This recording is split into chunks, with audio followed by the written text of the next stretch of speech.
Right? I'm talking of Mani Bella, who is an entrepreneur.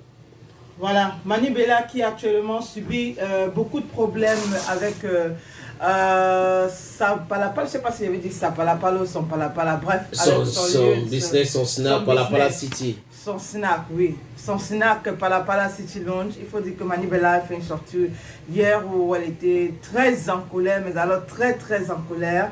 Un direct de près d'1 heure de temps dans laquelle elle explique que depuis qu'elle a ouvert Palapala City, moins d'1 mois, mais elle a déjà tout vu, tout vécu avec peu importe la structure, peu importe le ministère, elle a déjà tout vu avec les agents.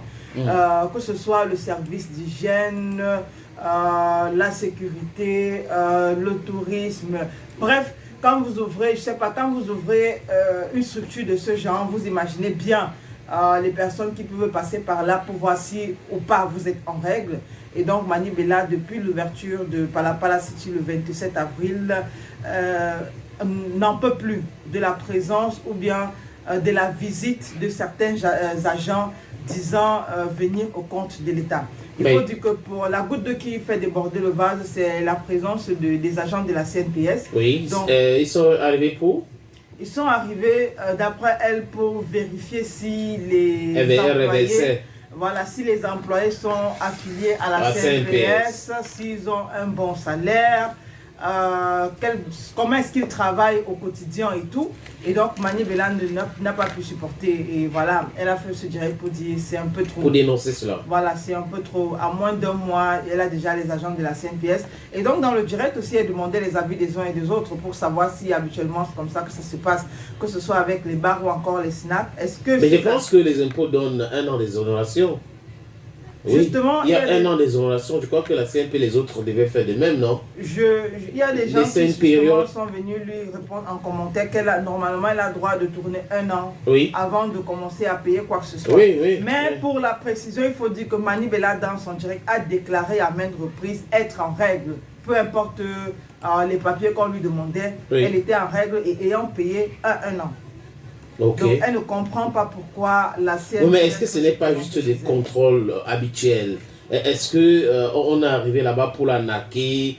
Toi qui as écouté son live. Bon, d'après, vu son énervement, vu sa façon de se comporter, vu le direct, moi je dirais qu'il y avait l'abus. Bon, il y avait un peu d'abus quand même. On n'est pas encore le 27 mai, du 27 avril au 15 mai, je pense qu'on est dans les 3 semaines. Donc c'est un peu abusé. Maintenant, de venir demander à quelqu'un qui a ouvert une structure 3 semaines après si ses employés, combien ses employés touchent, est-ce que ses employés sont affiliés à X ou Y, c'est quand même de l'abus. Parce que, est-ce que, comme elle a demandé dans son direct, est-ce que tous ceux qui ont des snacks, est-ce que tous ceux qui ont des bars, la CNPS passe de bar en bar pour vérifier si ou non les employés sont affiliés? Si oui ou non, je veux dire, combien est-ce que les employés touchent? Est-ce que les salaires sont réguliers? Parce que c'est aussi ça la question. Vous pouvez avoir un salaire consistant, mais qui n'est pas régulier. Et là aussi, c'est un problème. Mais bon, on espère que cette situation, encore qu'elle a dit dans son direct que la CNPS l'a convoqué, donc ça veut dire que présents sur les lieux, ils ne se sont pas entendus. Et donc, ils ont déposé une convocation pour Mani Bella. Et Mani Bella qui a dit qu'elle ne se présentera pas pour cette convocation et que personne ne va fermer son snack. Voilà. Ah, donc on a même menacé de fermer le snack. Voilà. Elle estime que c'est un peu trop parce que là, elle ne comprend pas pourquoi, après tant d'années à essayer de monter un projet, à peine 1 mois, les gens sont en train d'essayer de la saboter. Voilà. C'est compliqué, hein. Bon, c'est le business aussi. C'est comme ça le Cameroun.